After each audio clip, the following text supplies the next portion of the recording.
power to become.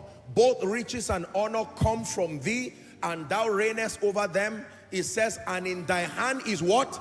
Power and might. And in thy hand with that power it is to make great and to give strength to all.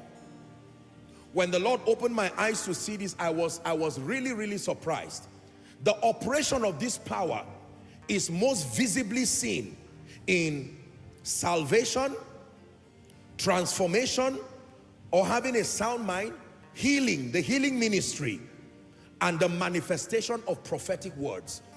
These departments of spiritual possibilities are sponsored by this dimension of power. Salvation, it is the power to become that can turn a sinner to become converted in a moment. That someone comes to church, an unbeliever, a sinner, and at the instance of the word of God, that person is willing to lay down their life, lay down their old ways. It is called the power to become.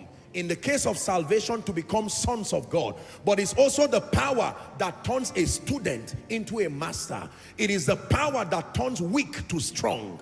When the power to become is upon a man, don't judge that man. You will say, I'm sorry for the rest of your life, because it's the power that can turn Saul to Paul. Are we together? Everybody who desires to learn, you must cry for the power to become. So when you say, I am receiving power, it's important to understand what dimension, what expression of that power is profitable. Without the power to become, men will never be able to understand, no matter how well you teach. A teacher of the word that has not so obtained this dimension of power will only be an intelligent communicator of information. People will nod instinctively, they will agree with you, but they cannot be changed by it.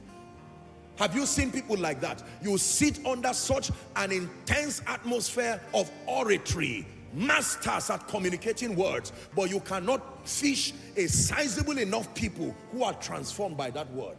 When the Lord opened my eyes to see this, I prayed and I said, Lord, let my words not become empty. Let it go beyond the intelligence, the vocal expressions.